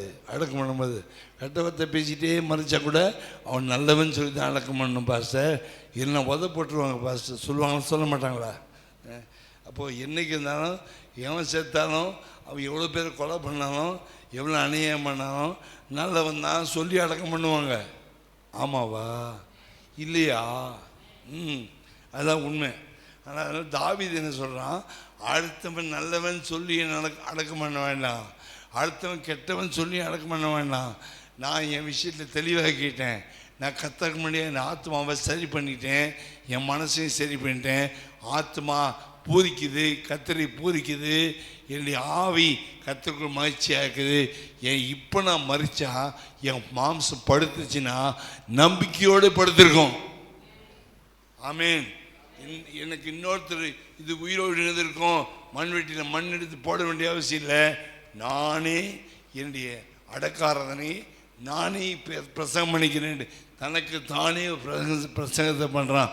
என் உடம்பு, என் மாம்சம் நம்பிக்கையோடையே தங்கியிருக்கும். தன்னுடைய மாம்சத்தை குறித்து, தன்னுடைய அடக்காரனை குறித்து பேசின இன்னொரு பக்தன் யாருன்னா பரிசுத்த பவுல். அவர் என்ன சொல்கிறாரு? நல்ல போராட்டத்தை போராடினேன், ஓட்டத்தை முடித்தேன், விசுவாசத்தை காத்து கொண்டேன், இது முதல் கொண்டு நீதியின் கிரீடம் எனக்கு வைக்கப்பட்டிருக்குது. எனக்கு மட்டுமல்ல, என்னை போல யாரெல்லாம் ஆண்டவருக்காக நல்ல ஓட்டத்தை ஓடுறாங்களோ போராடுறாங்களோ அவர்களுக்கும் வைக்கப்பட்டிருக்குன்னு சொல்லி தன்னுடைய ஃபியூனரல் சர்வீஸை, அடக்க ஆராதனையை, தன்னுடைய அடக்க ஆராதனையை பவுல் பேசி தான் சாவறார். ஆமேன். மாம்ச நம்பிக்கையோடு தங்கியிருக்கும். ஆமேன். இயேசு என்ன சொன்னார்? இந்த ஆலயத்தை இடித்து 3 நாளில் கட்டுவேன்னு சொன்னார். 3 நாளில் கட்டுவேன்னு சொன்னார். அப்போ எல்லாம் கோவப்பட்டு இந்த ஆலயத்தை இடித்து 3 நாளில் கட்டுவாரா? இது 46 வருஷம் 70 ராஜ்யம் கட்டின ஆலயமாச்சே, இது எப்படி 3 நாளில் கட்டுவாருன்னு தான் ஆண்டவன் டென்ஷன் ஆனாங்க, யூதர்கள் டென்ஷன். 46 வருஷமாக கட்டின ஆலயத்தை 3 நாள் இடித்து கட்டுவேன்னு சொன்னாரே, இது ஆண்டவர் இந்த ஆலயத்தை பற்றி, கட்டடமாகி ஆலயத்தை பற்றி சொல்ல, தான் சரீரமாகிய ஆலயத்தை இடிப்பேன், கட்டுவேன். அதே போல் இடிக்கப்பட்டது. பிதா அவரை நொறுக்கினார், அந்த ஆலயம் இடிக்கப்பட்டது. இடிக்க பண்ணப்பட்ட பிறகு அந்த மாம்சம் நம்பிக்கையோடு படுத்துருந்துச்சு. 3 நாள் படுத்துருந்துச்சு. 3 நாள் உயிர்த்தேதல் ஒன்று கிறிஸ்தவனுக்கு உண்டு என்பதற்கு முதல் உயிர்த்தேதல் யாரு? இயேசு கிறிஸ்து மாம்சத்தில் அடக்கம் பண்ணப்பட்டார். மாம்சத்திலே காயப்பட்டார், அடிக்கப்பட்டார், காயப்பட்டார், நொறுக்கப்பட்டார், ரத்தம் சிந்தினார், சரீரம் மொத்தம் கிழிக்கப்பட்டாலும் அடக்கம் பண்ணப்பட்டாலும் அந்த மாம்சம் நம்பிக்கையோடு படுத்துச்சு. பிதா அவரை எழுப்பினார். அப்போ கிறிஸ்தவனுடைய முதுகு எலும்பு என்னது? நம்முடைய முதுகு எலும்பு என்னது? இன்றைக்கி ஆண்டருக்கு வரோம், ரட்சிக்கப்படுறோம், ஆண்டவர்கிட்ட வரோம், இயேசுவை ஏற்றுக்கொள்கிறோம், ஞானஸ்நானம் எடுக்கிறோம், அபிஷேகம் பெறுறோம், சர்ச்சுக்கு வரோமே, நம்முடைய நம்பிக்கையுடைய முதுகு எலும்பு என்னது? முதுகு எலும்பு உடைச்சா ஒரு மனுஷன் நிற்க முடியாது. நம்முடைய வாழ்க்கையின் நம்பிக்கையின் முதுகு எலும்பு என்னன்னா, என்னை மாம்சம் படுக்கும்போது, என்னை மாம்சம் கடைசியாக ஒரு நாள் 150 வயசுலேயே, 180 வயசுலேயே, 250 வயசுலேயே ஒரு நாள் படுப்போம். அப்படி படுத்தால் என் மாம்சம் எப்படி படுக்கும்னா நம்பிக்கையோடே படுக்கும், நம்பிக்கையோடே எந்திரிக்கும். என்ன நம்பிக்கை? உயிர்த்தெழுதல். கர்த்தருடைய பரிசுத்த நாமத்துக்கு மகிமை உண்டாவதாக. அப்போ எப்படி அது தைரியமாக சொல்கிறேன்னா, கர்த்தரை எப்போதும் எனக்கு முன்பாக வைத்திருக்கிறேன், ஆகையால் நான் அசைக்கப்படுவதில்லை. என்னுடைய நம்பிக்கை ஸ்ட்ராங் ஆகிடுச்சு. ஒரு காலத்தில் அசைஞ்சேன், ஒரு காலத்தில் என்னுடைய வாழ்க்கை அசைஞ்சது. சவுல் துரத்தும் போது நான் ஓடிட்டேன். என்னுடைய வாழ்க்கையில் பல அசைவுகள் ஏற்படுச்சு. பச்சை பால் காலத்தில் அசைவு ஏற்படுச்சு. உரியாவை போய் கொன்னேன். ஆனால் அதுக்கப்புறம் மனம் திரும்பி வந்தேன். கர்த்தரை உறுதியாக பற்றி கொண்டேன். கர்த்தரை முன்னாடி வச்ச பறவை வச்ச மாதிரி வச்சு முன்னாடி போய் கோயில் ஆலயம் யாரும் வீடு வேணாம், அரண்மனை வேணாம், வீடு வேணாம், அரண்மனை வேணாம், கோயில் உட்காந்து மகிமை மகிமை மகிமை மகிமை மகிமை மகிமை மகிமை மகிமை மகிமை சுற்றி மகிமையால் தன்னை நிரப்பிக்கிட்டான். மகிமையினால் தன்னை மூடிக்கொண்டான். ஒரு மகிமை சீலை அவனை மூடிக்கொண்டது. தேவ பிரசன்னத்தினால் தன்னை நிரப்பி கொண்டான். நாளுக்கு நாள் மகிமை மகிமை மகிமை மகிமை மகிமை அடைந்து அவன் மறுபப்பட்டவனாக அவன் மரித்து அடக்கம் பண்ணும்போது சொல்கிறான், நம்பிக்கையோடு நான் படுத்து எந்திரிப்பேன், என்னை எழுப்புவார். இதுவியா ஒரு பழைய ஏற்பாட்டு காலத்தில் இயேசு பார்க்குறதுக்கு முன்னாடி ஒரு நம்பிக்கையோடு ஒரு மனுஷன் மறிச்சிருப்பானா தாவீது. புதிய பாட்டு காலத்துலேயும் நாம் நம்பிக்கையோடு படுத்திருக்க வேண்டும். அப்படின்னா இயேசுவை அஸ்திபாரமாக வச்சாதான் அந்த அஸ்திபாரத்துக்குள்ளே மறிக்கணும். அந்த அஸ்திபாரத்து மேலே அடக்கம் பண்ணணும். அந்த அஸ்திபாரத்து மேலே கல்லறை மூடப்படணும். அந்த அஸ்திபாரத்தில் நடக்கணும். அந்த அஸ்திபாரத்துக்குள்ளே பேசணும். மறித்தும் நாம் பேச முடியும். அல்லேலூயா, அல்லேலூயா. இந்த நம்பிக்கை இன்னொரு மனுஷனுக்கு இருந்துச்சு. ஆதியாகமத்து புஸ்தகத்தில் அந்த ஒரு மனுஷனுக்கு அந்த நம்பிக்கை இருந்துச்சு. யாருன்னா யோசேப்பு. யோசேப்பை என்ன செய்தாங்கன்னா அடக்கம் பண்ண இடம் எகிப்து. யோசேப்பு எகிப்துக்கு போனால் யோசேப்பை அடக்கம் பண்ணிட்டாங்க. அடக்கம் பண்ணிட்ட பிறகு கடைசியில் யோசேப்பு எகிப்தில் சாகிறான். 400 வருஷம் அடிமையத்தில் யோசேப்பு எங்கே மறிக்கிறான். மறிக்கும்போது அங்கே வாசிக்கிறோம் பாருங்க, 50ஆம் அதிகாரம், ஆதியாகமம் 50ஆம் அதிகாரம்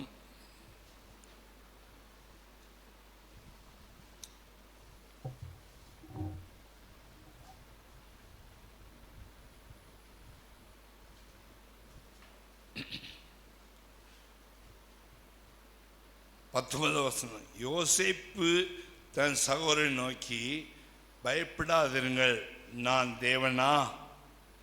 நீங்கள் எனக்கு தீமை செய்ய நினைத்தீர்கள், தேவனோ இப்போது நடந்து வருகிறபடியே வெகு ஜனங்களை உயிரோடு காக்கும்படி அதை நன்மையாக முடிய பண்ணினார். ஆதலால் பயப்படாதிருங்கள், நான் உங்களையும் உங்கள் குழந்தைகளையும் பராமரிப்பேன் என்று அவருக்கு ஆறுதல் சொல்லி அவர்களோடு பச்சமாய் பேசினான். யாக்கோபு இறந்த பிறகு, தகப்பன் இறந்த பிறகு யாக்கோபுடைய பிள்ளைகளுக்கு பயம் உண்டாயிடுச்சு. யோசிப்பு நமக்கு தலைவனாக்குறான், இவன் நம்ம குடும்பப்படுத்துவான், நம்மளை வேதனைப்படுத்துவான்ற பயம் வந்துச்சு. ஆனால் யோசிப்பு அப்படி செய்யலை. யோசிப்பு தகப்பன் குடும்பத்தார் எகிப்தில் குடியிருந்தார்கள். யோசிப்பு 110 வருஷம் உயிரோடு இருந்தான். யோசிப்பு எப்ராமுக்கு பிறந்த 3ஆம் தலைமுறை பிள்ளைகளையும் கண்டான். மனசின் குமாரனாகிய மாகீரின் பிள்ளைகளுக்கும் யோசேப்பின் மடியில் வளர்க்கப்பட்டான். யோசேப்பின் சகோதரி 24. யோசேப்பின் சகோதரியை நோக்கி, மரணம் அடைய போகிறேன். நான் என்ன செய்ய போகிறேன்? மரணம் அடைய போகிறேன் யோசேப்பு சொல்கிறான். ஆனாலும் தேவன் உங்களை நிச்சயமாக என்ன செய்வார்? சந்திப்பார். நான் மரித்தாலும், எகிப்து தேசத்தில் நீங்கள் இருந்தாலும், நான் மரித்தாலும் கர்த்தர் உங்களை நிச்சயமாக என்ன செய்வார்? அடிபந்த தேசத்தில் உங்களை சந்திப்பார். நீங்கள் இந்த தேசத்தை விட்டு ஆபிரகாமுக்கு, ஈசாக்கு, யாக்கோபுக்கும் ஆணையிட்டு கொடுக்குற தேசத்துக்கு போக பண்ணுவார் என்று தீர்க்கதரிசனம் சொல்கிறான். சாகத்துக்கு முன்னாடி யோசேப்பு ஸ்ட்ராங்காக சொல்கிறான். என்ன சொல்கிறான்னா, நான் பறிக்க போகிறேன், நான் பறித்த பிறகு கர்த்தர் நிச்சயமாக சந்திப்பார். ஆபிரகாமை, ஈசாக்கு, யாக்கோபுக்கு கானானை கொடுக்குறேன்னு வாக்குத்தத்தம் பண்ணி தேவன் உண்மையில்லவராக அவர் சொன்னபடி உங்களை அங்கே கொண்டு போவார். 400 வருஷம் முடிவில் கொண்டு போவார், நிச்சயமாக கொண்டு போவார். தேவன் உங்களை சந்திக்கும் போது, 25 வசனம், தேவன் உங்களை சந்திக்கும் போது என் எலும்புகளை இவ்விடத்திலிருந்து கொண்டு போவீர்களாக, என் எலும்புகளை கொண்டு போவீர்களாக. எல்லாருடைய பிரேதங்களும் 27 அடிக்கு மேலே பள்ளம் தோண்டி 75 அடி ஆழத்தில் அடக்கமான பழைய ஏற்பாடுகள். ஆனால் யோசேப்புடைய பணத்தை மட்டும் ரொம்ப ஆழமாக தோண்டி அடக்கம் பண்ணக்கூடாதுன்னு சொல்லிட்டான். ரொம்ப ஆழமாக அடக்கம் பண்ணலை. ஒரு 3-4 அடி ஆழத்தில் தான் யோசேப்புடைய உடம்ப எகிப்தில் அடக்கம் பண்ணாங்க. ஏன் அடக்கம் பண்ணாங்கன்னா, யோசேப்புக்கு தெரியும், இந்த எகிப்து தேசம் நாங்கள் எப்போதுமே இங்கே இருக்க மாட்டோம், நாங்கள் கர்த்தருடைய பிள்ளைகள், ஒரு நாள் வரும், இந்த மொத்தம் யாக்கோபுடைய குடும்பமும் 32 லட்சம் பேரும் மொத்தம் கிளம்பி இந்த ஊரை விட்டு வெளியே போவாங்க. அப்படி வெளியே போகும்போது என்னுடைய எலும்புகள் எகிப்தில் இருக்கக்கூடாது, என் உடம்புடைய எலும்புகள் எங்கே இருக்கக்கூடாது? எகிப்தில் இருக்கக்கூடாது.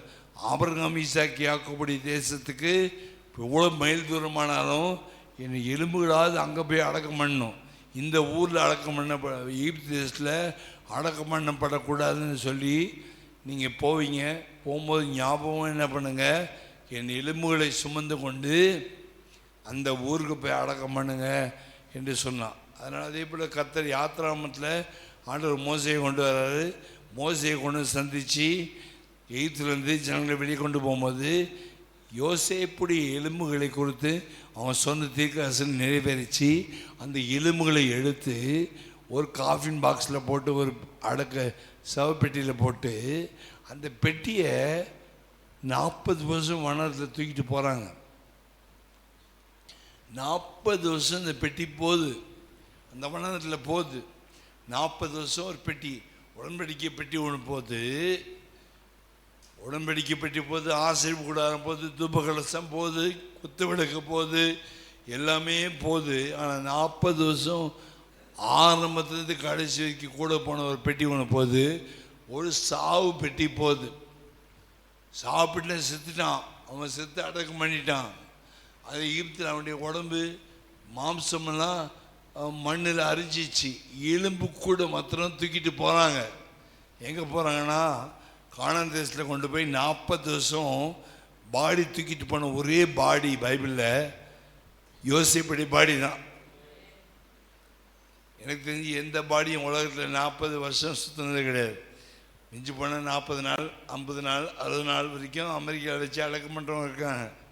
40 வருஷம் ஒரு சாவு பாடியை ஒரு எலும்பு கூட தூக்கிட்டு போன ஒரு நாட்டிலேருந்து இன்னொரு நாட்டுக்கு நடைப்பயணமாய் போய் அந்த பாடி எதை கிராஸ் பண்ணுதுன்னா சமுத்திரத்தை, செவன்த் சமுத்திரம் கிராஸ் பண்ணி போகுது. அந்த பாடி சீனா மலைக்கிட்ட வருது, மகிமையை பார்க்குது. அந்த பாடி அந்த எலும்பு கூடுகள் ஆசீர்வாத கூடாரத்தை பார்க்குது. அந்த எலும்பு கூடு மண்ணா பொடியதை பார்க்குது. அந்த எலும்பு கூடு கண்மலை தண்ணீரை பார்க்குது. அந்த எலும்பு கூடு எல்லாத்தையும் தாண்டி யோர்தான் மோசை இறக்குறான். மோசையுடைய சாவு, ஆரோனுடைய சாவு, மீரியாமுடைய சாவு, நிறைய பேர் இறந்து போயிட்டாங்க வழி. 40 வருஷத்தில் அந்த எலும்பு கூடு இதெல்லாம் சாட்சியாக பார்த்துக்கிட்டே வருது, கூடவே நடந்து வருது. அதுக்கப்புறம் அந்த எலும்பு கூடு யோர்தானை கடந்து வருது. அதுக்கப்புறம் எரிகோ உடையதை பார்க்குது. அதுக்கப்புறம் இதெல்லாம் தாண்டி கானானில் நல்லா தோண்டி நல்லா அடக்காரன ஆபிரகாம், ஈசாக்கு, யாக்கோபு மரிச்ச இடத்துல திரும்பவுமாக அடக்கம் பண்ணப்படுது. விளங்குதா? உன்னுடைய நம்பிக்கை என்ன தெரியுமா? என்னுடைய பாடி எய்த் தேசத்தில் உலகத்தார் மத்தியில் விக்கிரார கோட்டைக்கு மத்தியில் அடக்கம் பண்ணக்கூடாது. ஆபிரகாமுடைய தேசத்தில், ஈசாக்குடைய தேசத்தில், கானான் தேசத்தில் போயிட்டு உலகத்தார் மத்தியில் அடக்கம் பண்ண நம்பிக்கையுள்ள ஆத்துமாக்கள் மத்தியிலே, ரட்சிக்கப்பட்ட ஜனங்க மத்தியிலே நான் அடக்கம் பண்ணப்பட வேண்டும் என்று அவனுக்கு ஒரு வாஞ்சை இருந்துச்சு. கர்த்தர் நிச்சயமாக சந்திப்பார்ன்ட்டு சொல்லிட்டான். சந்திச்சாரு. அவன் சந்திக்கும் போது உயிரோடு இல்லை, ஆண்டவர் சந்திச்சாரு, கொண்டு போனார். அவன் எலும்பில் அடக்கம் பண்ணான். அவனுக்கு என்ன நம்பிக்கைன்னா, ஏன் தான் எலும்பில் அங்கே கொண்டு போய் அடக்கம் பண்ண சொன்னா, நான் மரித்தாலும் என்னை கர்த்தர் எழுப்புவார். அல்லேலூயா. ஒரு நம்பிக்கையான ஒரு மரணம். பிதாக்களின் கல்லறையில் சேர்க்கப்பட்டவர்கள் தாவீது ஒன்று. அவன் மரித்து பிதாக்களின் கல்லறையிலே சேர்க்கப்பட்டான். நாமும் பிதாக்களின் கல்லறைக்கு போக வேண்டுமானால் நாம் கர்த்தரை முன்னாடி வச்சுக்கிட்டே இருக்கணும். பவுலடியாரோடு, பேதுருவோடு, பழைய பரிசுத்தவான்களோடு நம்முடைய அடக்காரன் நடக்கணும்னா அவங்க கர்த்தரை முன்னாடி வச்சிருந்தாங்க. கர்த்தரை பரிசுத்த நாமத்துக்கு பயமுண்டார். நான் போன வாரத்தில் கொஞ்சம் காரியங்களை பேசினேன். ஆபிரகாம் கர்த்தருக்கு முன்னாடி நிற்கிறதை நான் பேசினேன், சுருக்கமாக பேசினேன். 18ஆம் அதிகாரத்தில் சுருக்கமாக சொல்கிறேன். ஆபிரகாம் பின்னும் கர்த்தருக்கு முன்பாக நின்று கொண்டிருந்தான். தேவனுக்கு முன்னாடி நிற்கிற ஒரு மனுஷன் ஆபிரகாம். 22:18-22 ஆபிரகாமோ பின்னும் கர்த்தருக்கு முன்பாக நின்று கொண்டு. எதுக்காக நிற்கிறானா? தன்னுடைய சகோதரனுக்காக பரிந்து பேசும்படியாக ஆபிரகாம் நிற்கிறான். அந்த சகோதரன் கோச்சிட்டு போனாலும், அந்த சகோதரன் சண்டை போட்டு போனாலும், அந்த சகோதரன் வாக்குவாதம் பண்ணிட்டு போனாலும், நல்ல தேவனுடைய பிள்ளை என்ன செய்வானா? கர்த்தருக்கு முன்னாடி தன் சகோதரனுக்காக அவன் பரிந்து பேசுகிறான். தேவனாகிய கர்த்தர் ஆபிரகாம் ஏன் நேசிச்சார்னா, இவ்வளோ முரண்டு பிடிச்சிட்டு சண்டை போட்டு ஓடி போன அந்த லோத்துக்காக பரிந்து பேசினா பார்த்தீங்கன்னா, அதுக்காக கர்த்தருக்கு முன்னாடி நிற்கிறான்.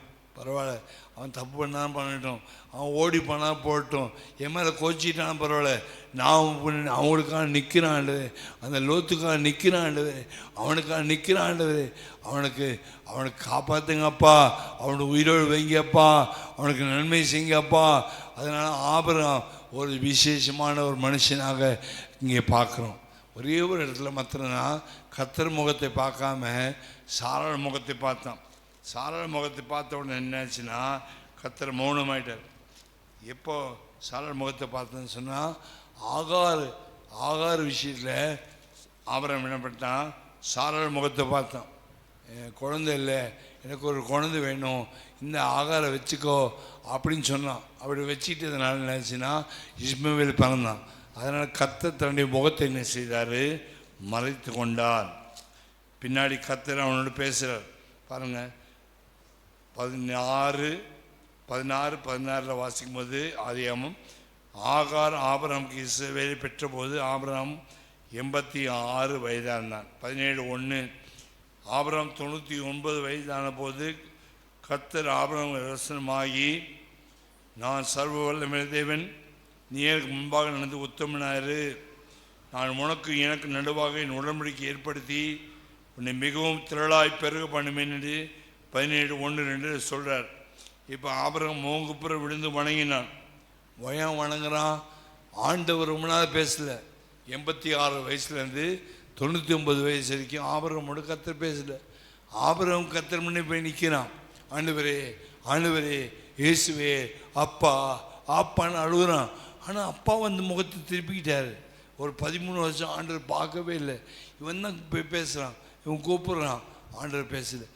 ஆண்டவராக தன்னுடைய முகத்தை காட்டினா தான் பார்க்க முடியும். ஆமேன்.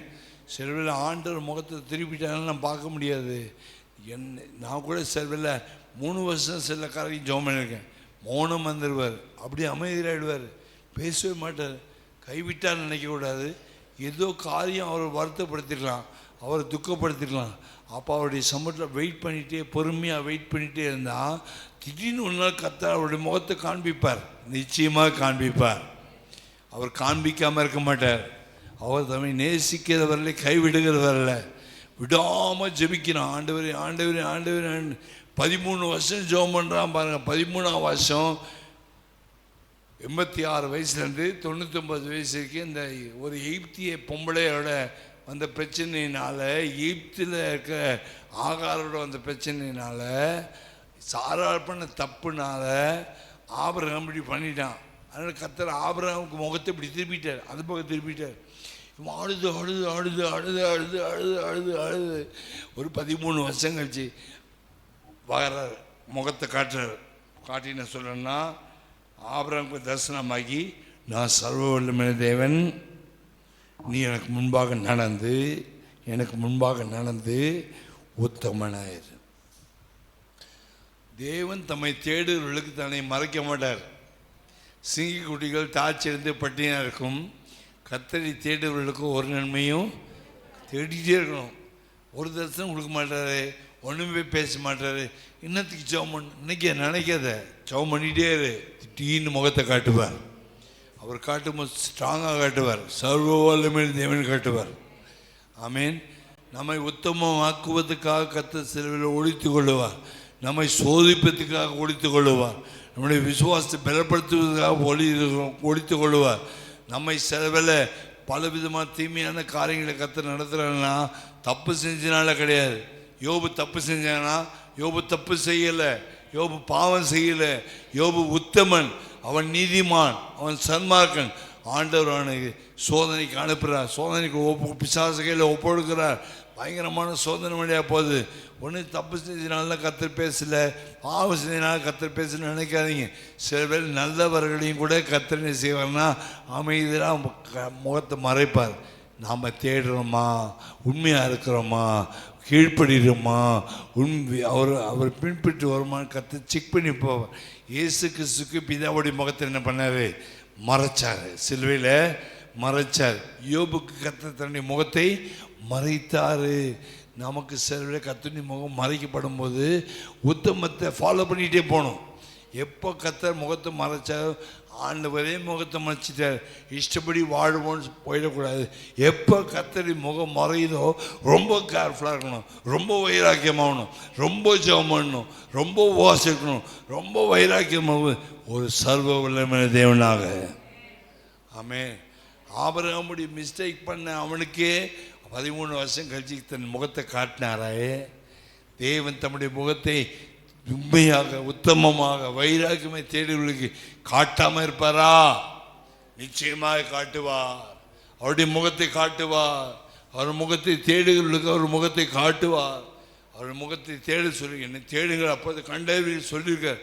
சில பேர் காலங்கள் சில விஷயங்களில் ஆண்டவர் மௌனமாக இருக்க மாதிரி தெரியும். 3.5 வருஷம் யோபுடைய சோதனையில கர்த்தர் முகத்தை காட்டவே இல்லை.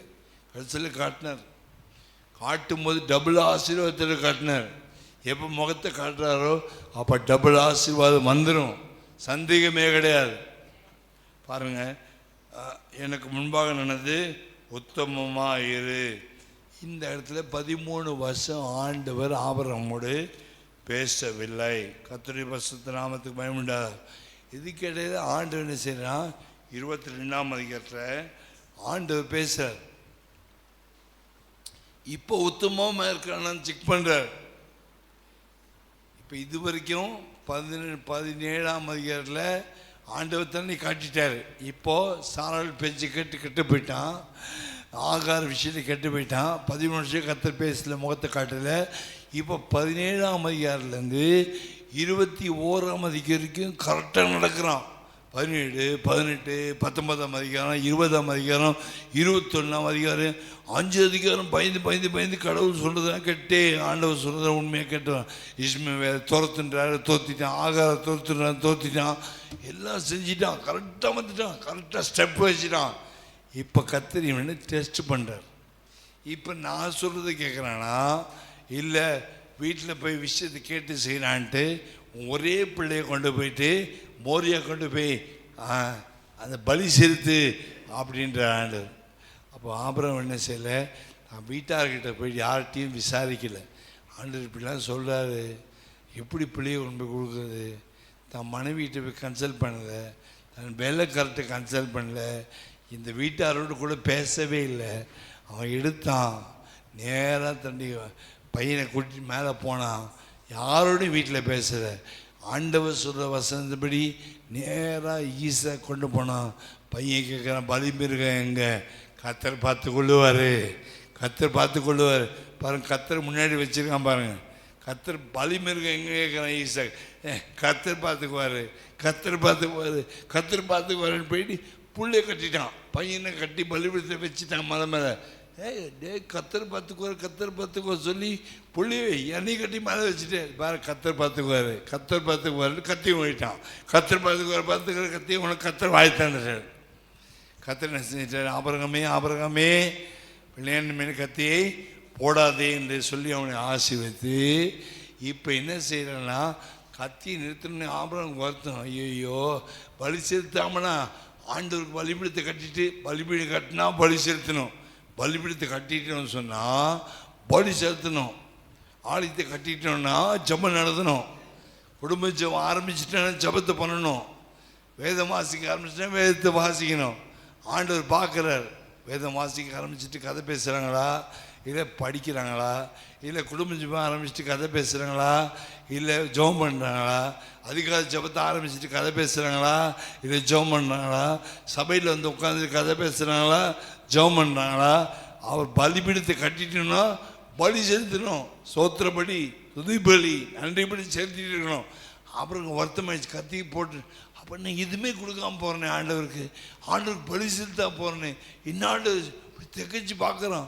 ஆண்டவருக்கு பலி செலுத்தாமல் ஆபரம் திரும்பி வீட்டுக்கு போனதே கிடையாது. திரும்பி பார்க்குறான். உடனே கர்த்தர் சரி கண்களே திறக்கிறாரு. அந்த முற்பதில் அங்கே ஒரு ஆட்டுக்கடா கர்த்தருங்க ரெடி பண்ணி ஆயத்தம் பண்ணி வச்சிருக்கார். தேவன் ஆயத்தம் பண்ணிவை கண்கள் காணவில்லை, செவிகள் கேட்கவில்லை, மனுஷன் இது தோன்றவும் இல்லை. அந்த ஆட்டுக்கடாயை பிடிக்கிறான். அதை எடுத்து என்ன செய்கிறான்? கர்த்தருக்கென்று பலியாக செலுத்துகிறான். கர்த்தருடைய பரிசுத்த நாமத்துக்கு மகிமையுண்டாவதாக. 13ஆம் வசனம் 22:13. ஆபிரகாம் தன் கண்களை ஏறெடுத்து பார்க்கும்போது இதோ பின்னாக புதரிலே தன் கொம்புகள் சிக்கி கொண்டிருக்கிற ஒரு ஆட்டுக்கடாவை கண்டான். அப்பொழுது ஆபிரகாம் போய் கடாவை பிடித்து அதை தன் குமாரனுக்கு பதிலாக தகன பலியிட்டான். ஆபிரகாம் அந்த இடத்துக்கு யெகோவா ஈரே என்று பெயரிட்டான். அதனாலே கர்த்தருடைய பதத்தை பார்த்து கொள்ளப்படும் என்று இந்நாள் வரைக்கும் சொல்லப்பட்டு வருகிறது. கர்த்தருடைய தூதனானவர் இந்த பலி செலுத்தின பிறகு தூது நெருங்கி பேசுகிறான். என்ன பேசுகிறான்னா, நீ உன் புத்திரன் என்றும் உன் ஏகசுதன் என்றும் பாராமல் அவனை ஒப்பு கொடுத்து இந்த காரியத்தை செய்தபடினால நான் உன்னை ஆசீர்வதிக்கவே. அப்படின்னா இவ்வளோ கீழ்ப்படுதல் உனக்கு வந்துச்சு. இதுக்கு முன்னாடி அவ்வளோ கீழ்ப்படுதல் இல்லை. ஒரு 13 வருஷம் என் மூஞ்சை திருப்பிக்கிட்டேன். இப்போ நான் சர்வ வல்லமை வெளிப்படுத்திட்டேன். இப்போ எனக்கு முன்னாடி 17ஆம் அதிகாரம், 18ஆம் அதிகாரம், 19ஆம் அதிகாரம், 20ஆம் அதிகாரம், 21ஆம் அதிகாரம் உண்மையாக இருந்த உன் உத்தமத்தை நான் பார்த்தேன். இஸ்மவேலை துரத்துறான்னு பரியாசக்காரனை தோத்திட்டேன். ஆகாரம் துரத்திட்டேன். வீட்டில் பரியாசம் போயிடுச்சு, எல்லாம் போயிடுச்சு, க்ளீன் பண்ணிட்டு சுத்தமாக்கிட்ட வீட்டை. இப்போது கீழ்ப்படுகிறியா? எனக்கு கீழ்ப்படுகிறியா? உன் குடும்பத்துக்கு கீழ்ப்படுகிறியா? இல்லை எனக்கு கீழ்ப்படுகிறா? செக் பண்ணுறேன். நீ எனக்கு முன்னாடி நிற்கிறவனா? இல்லை எனக்கு என் வார்த்தைக்கு முக்கியமா, சார வார்த்தைக்கு முக்கியமா? செக் பண்ணுறார் ஆண்டவர். அல்ல, ஆண்டவரே நான் உமக்கு முன்னாடி நிற்கிறேன், நான் கர்த்தரை முன்னாடி வச்சுருக்கிறேன். இப்போ சாலை முன்னாடி வைக்கல, என் குடும்பத்தார முன்னாடி வைக்கல, கர்த்தரை முன்னாடி வச்சுருக்கிறேன். ஆக என் பிள்ளை ஆனால் சரி, கடைசி 100 வயசில் பெற்ற பிள்ளையானால் சரி, கர்த்தர் முன்னாடி வச்சுக்கிட்டு இந்த பிள்ளையை கொண்டு வந்து கத்தி ஓங்குறேன். ஓங்கினான். கர்த்தர் பார்த்தார், என்ன முன்னாடி வச்சிருக்கான், அந்த பிள்ளையை வெட்ட விட மாட்டேன். கர்த்தர் உயிரோடு இந்த பிள்ளையை கொடுக்கிறார். கர்த்தருடைய பரிசுத்த நாமத்துக்கு பயமுண்டாதாக. தேவனிடத்தில் நாம் ஒப்பு கொடுத்த எதையும் அவர் திரும்பி ஆசீர்வதித்து தான் கொடுப்பார், தவிர வெட்ட விட மாட்டார். நம்ம தேவசமில் ஆவியத்தை ஒப்பு கொடுத்து வைக்கும் போது நம்மளை கொல்ல மாட்டார், அதை ஆசீர்வதித்து கொடுப்பார். நம்முடைய சரீரத்தை கர்த்தருக்கு ஒப்பு கொடுத்தா அதை ஆரோக்கியப்படுத்துவார்.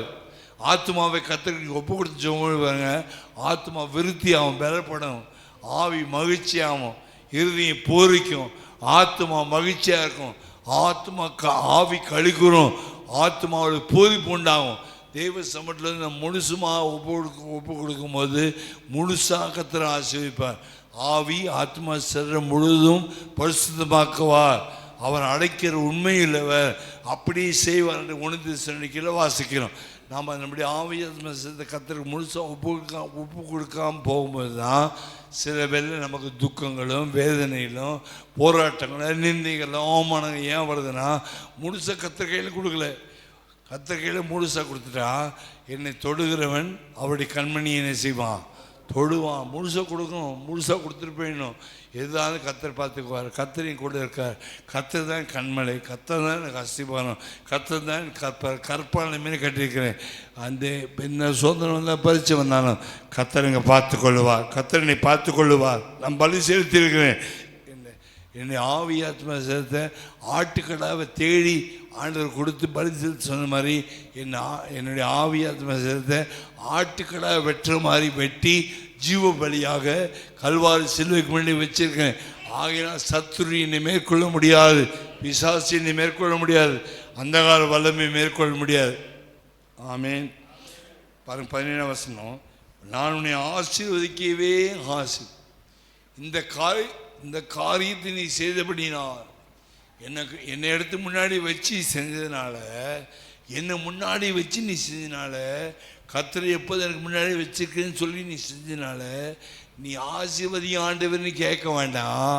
நீ கேட்காமலே என்ன செய்வேன், நானே வந்து என்ன செய்வேன், ஆசீர்வதிக்கவே ஆசீர்வதிப்பேன். உன் சந்ததி வானத்து நட்சத்திரங்களுக்கு போலவும் கடற்கரை மணலுக்கு ஒப்பாகவும் பெருக பண்ணுவேன். உன் சந்ததியார் தங்கள் சத்துருக்களுடைய வாசல்களை சுதந்திரித்துக் கொள்ளுவார்கள். நீ என் சொல்லுக்கு கீழ்ப்படிந்த அப்படின்னா, என் சொல்லு முன்னாடி சாராவுடைய சொல்லு கீழ்ப்படிஞ்சு ஆகாரம் எடுத்துக்கிட்டேன், அது தப்பு. இப்போ என் சொல்லுக்கு நீ கீழ்ப்படிச்சபடினால உன் சந்ததிக்கு பூமியில் உள்ள சகல ஜாதிகளும் ஆசீர்வதிக்கப்படும் என்று என் பேரில் ஆணையிட்டேன் என்று கர்த்தர் சொல்லுவார். பார்த்தீங்களா, ஆபிரகாம் திரும்பி வந்த வேலைக்காரன் கீழ் நிற்கிறாங்க. திரும்பி வந்தபோது அந்த காரியம் நடந்த வேலைக்காரர்கள் திரும்பி வந்தான், மலை அடிவாரத்துக்கு வந்து வேலைக்காரங்க நிற்கிறாங்க. அவர் எழுந்து புறப்பட்டு ஏகமாய் பேசப்பாக்கு போனாங்க. ஆபிரகாம் பேசப்பாடு கூட இருந்தான். இந்த காரியம் நடந்த பின்பு ஒரு ஆபிரகாம் இடத்துல வந்து சரி இவையெல்லாம் பின்னாடி சில சம்பவம் நடக்குது. பட் ஆபிரகாமுக்கு கர்த்தர் முன்னாடி வச்சது ஈசாக் உடைய காரியம் சுருக்கமாக ஒரு வார்த்தையில் முடிக்கிறேன். ஈசாக்குடைய வாழ்க்கையில் ஈசாக்கு மாதிரி பயபக்தி உள்ளவன் யாருமே இல்லை. ஆபிரகாமுடைய வாழ்க்கையில் மிஸ்டேக் வந்தாலும் ஈசாக்குடைய வாழ்க்கையில் மிஸ்டேக் வரல. யாக்கோபுடைய வாழ்க்கையில் மிஸ்டேக் வந்துச்சு, ஆனால் ஈசாக்குடைய வாழ்க்கையில் மிஸ்டேக் வரல. ஈசாக்கு ரொம்ப பயபக்தி உள்ளவன்.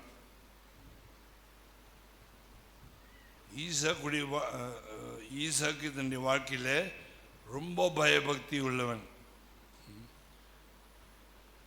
ரெபெக்காளுக்கு இந்த சாராளுடைய காலத்தில் ஆகார் வந்தான். ஆபிரகாமுடைய காலத்தில் ஈசாக்குடைய காலத்தில் யாருமே குறுக்க வரல. ஒரே ஒரு ரெபெக்காள் தான் அவன் மனைவி. ரெபெக்காளுக்கு தாதியாக ஒரு பெண்ணை கொடுத்து அனுப்பிச்சாங்க. அந்த அந்த பெண் உண்மையாக கடைசி வரைக்கும் அந்த தாதி பெண்ணாக உண்மையாக இருந்தால் ரெபெக்காள் மட்டும்தான் ஈசாக்கு மனைவியாக இருந்தான். வீட்டில் ஒரு வேலைக்கார பெண்ணை கொடுத்துருந்தாங்க. லாபான் வீட்டில் கொடுத்து அனுப்பிச்சிருந்தாங்க. அவள் பேர் தெபோராள். அது பேரத்தில் இருக்குது. நீங்கள் ஆதியாகமத்தில் தேடி வாசின்னு கண்டுபிடிக்க முடியும். அவள் மரித்தாள். பின்னும் 130 வயசில் மரித்தா. சுத்தமாக வாழ்ந்த விவாகம் பண்ணாமலே மரித்தான். இப்படி ஒரு நல்ல ஒரு தாதி பெண் ஆதியாகமத்தில் இருக்குது. அவள் பேர் தெபோராள். ஆமேன். ஆதியாகமம் 26ஆம் அதிகாரத்தில் ஆபிரகாமை ஆசீர்வதித்த தேவன் ஈசாக்கை ஆசீர்வதித்தார். 12ஆம் வசனம் 26:12. விதை விதைத்தான், கர்த்தர் அவனை ஆசீர்வதிச்சார். ஈசாக்கு விதையை போட்டனா 100 மடங்கு விளையும். ஒரு மூட்டை நெல் போட்டால் 100 மூட்டை நெல் விளையும். ஆனால் மற்ற அந்த ஊரில் வேற ஒருத்தர் நெல்லை போட்டான்னா ஒரு மூட்டை நெல் போட்டால் 2 மூட்டை விளையிறதே பெரிய விஷயம். 2% தான். 100% ஆசீர்வாதம். ஈசா கை ரொம்ப சுத்தம். அவன் நீதிமான், அவன் தியானிக்கிறவன், அவன் பயபக்தி உள்ளவன், இரவு பகலுக்கு தேவனுக்கு முன்னாடி நிற்கிறவன், தேவனை முன்னாடி வைக்கிறவன், தியானிக்கிறவன். ஆபிரகாம் போல பெரிய கத்தி ஓங்கவோ அந்த மாதிரிலாம் செய்யலை. பட் உண்மையில் ஒரு விசுவாசி, கர்த்தருக்கு முன்னாடி உண்மையாக நிற்கிறேன். ஆனால் இவங்க கூட சண்டைக்கு வந்தாங்க. எப்போ சண்டைக்கு வந்தாங்கன்னா, இந்த அவன் ஒரு உத்தரவு வெட்டுறான் பாருங்க. அந்த 14-17 வசனத்தில் வாசிக்கும் போது, கேராரில் பள்ளத்தாக்கில் கூடாரம் போட்டு அங்கே கூடாரம் போட்டு குடியிருந்து தகப்பனாகிய ஆபிரகாம் நாட்களில் வெட்டினவைகளையும் ஆபிரகாம் மரித்த பின் பிடித்து தூத்து போட்ட மற்றொருவர்களை தோண்டினான். ஈசாக்குடைய வேலைக்காரர் பள்ளத்தாக்கில் வெட்டி எங்கள் சுரக்கும் நீரூற்றை கண்டார்கள். 20ஆம் வசனத்தில் ஒரு நீரூற்றை பார்த்தாங்க. அந்த நீரூற்றை பார்த்த உடனே வாக்குவாதம் பண்ணாங்க. இது எங்களுடைய ஊர், எங்கள் ஊரில் கேரார் ஊரில் நீ பழம் தோண்டி எங்கள் வீட்டை நீ எடுத்துட்டேன், எங்கள் தண்ணியும் எடுத்துட்டேன். அவன் சொல்கிறேன், எங்கள் தகப்பனை ஆபிரகாம் தோண்டின ஊற்றுங்க, நீங்கள் தூத்து போட்டீங்க. இல்லை இது எங்களுடைய, எங்கள் ஊரை சேர்ந்து தண்ணி நீ குடிக்கூடாது, இந்த வீட்டை எடுக்கக்கூடாது, இந்த கிணத்தை எடுக்கக்கூடாது. சண்டைக்கு வந்தாங்க. அப்போ அங்கேருந்து ஏன் சண்டைக்கு வந்தாங்க? விதைச்சேன்னா எவ்வளோ விளையுது? 100 மடங்கு விளையுது. பொறாமை. அந்த ஊருக்காரங்க பொறாமை பிடிச்ச ஊருக்காரங்க. நம்ம ஊருக்காரங்க விதைச்சா 2 மூட்டை தான் விளையுது. இந்த வெளியூர்லேருந்து வந்தவன் ஈசாக்கு விதைச்சா 100 மடங்கு விளையுது. ஆசீர்வாதமாக இருக்கிறான். அதனால் கர்த்தருடைய ஆசீர்வாதம் மேலே இருக்குன்ட்டு பொறாமையில் அவங்க சண்டை போட்டு தொத்திட்டாங்க. அந்த இடத்துக்கு அவன் பேர் வச்சான். என்ன பேர் வச்சுன்னா ஏசேக்குன்னு பேர் வச்சு அங்கேருந்து விலகி போயிட்டான். திரும்பமாக ஒரு திரும்பமாக ஒரு துறவை வெட்டுக்கிறான். அங்கேயும் பிரச்சனை பண்ணாங்க. அங்கேயும் பிரச்சனை பண்ண பிறகு சித்தனான்ற பேர் வச்சு அந்த இடத்துட்டு போயிட்டான். 2 இடத்துல ஏசைக்கு சித்தனா. 20ஆம் வசனத்தில் ஏசைக்கு என்று பெயரிட்டான். 21 வேறொரு துறவை வெட்டினார்கள், அதை குறித்து வாக்குவாதம் பண்ணினார்கள், சித்தனா என்று பேர் வச்சான். 2 வாக்குவாதம் பண்ணினாங்க. பொறாமை இருந்தால் வாக்குவாதம் பண்ணிகிட்டே இருப்பாங்க. ஒருத்தன் வளர்றான், ஒருத்தன் ஆசீர்வாதமாக்குறான், ஒருத்தன் ஆவியில் பலப்படுறான், அபிஷேகத்தில் பலப்படுறான், ஜெபத்தில் பலப்படுறான், உண்மையாக வாழ்கிறான், அன்பில் வாழ்கிறான், கிருபையில் வாழ்கிறான், தேவ சமூகத்தில் வாழ்கிறான்னா ஏதாவது யுத்தம் வந்துகிட்டே இருக்கும். அவன் மூளையை ஸ்பாயில் பண்ணி, ஜெபிக்காதபடி பண்ணி, மூளையை அப்செட் பண்ணி, அப்படியே சமாதானத்தை கெடுத்து வாக்குவாதம் பண்ணி டிஸ்டர்ப் பண்ணிடுவாங்க. அது வீட்டுக்குள்ளேயும் நடக்கும், வெளியிலையும் வரும், உள்ளேயும் இருக்கும். ஏதாவது டிஸ்டர்பன்ஸ் வந்துகிட்டே இருக்கும். நல்லா ஜெபம் பண்ணிட்டு இருப்போம். காப்பி குடிங்கன்னு வாங்குவோம், அப்போ தான் காப்பி வரும். நல்லா ஜெபம் பண்ணிட்டுருப்போம். இந்த 2 இட்லி சாப்பிடுங்கன்னு வரும். அந்த 2 இட்லியும் அந்த காப்பி வந்து ஜெபத்தையே ஆஃப் ஆக்கிடும். சம்திங் ஏதாவது டிஸ்டர்ப் பண்ணும், ஜெப சிந்தையை டிஸ்டர்ப் பண்ணிடும். ஏசைக்கு சித்தனை அப்படி தான் வரும். இப்படி வரும், இது சாப்பிடு, இதை கூடி, இந்த கடைக்கு போ, அதை பண்ணு, இதை பண்ணு. நல்லா ஜெபிக்கலாம் உட்காந்து மைண்டு அப்படியே குழம்பி போயிடும். உங்களுக்கு கிடையாது, எனக்கு நான் சொல்கிறேன். நீங்கள் யாரும் அப்படி கொண்டு நான் என்னோட பயங்கரமாக ஜெபிக்கிறவங்க இங்கே இருக்கிறீங்க. கர்த்தரோட ஆசீர்வதிப்பாராக. ஏதாவது சவுண்ட் டிஸ்டர்பன்ஸ், ஜெபிக்கணும்னு உட்காந்து பாருங்கள், டிஸ்டர்பன்ஸ் வரும்.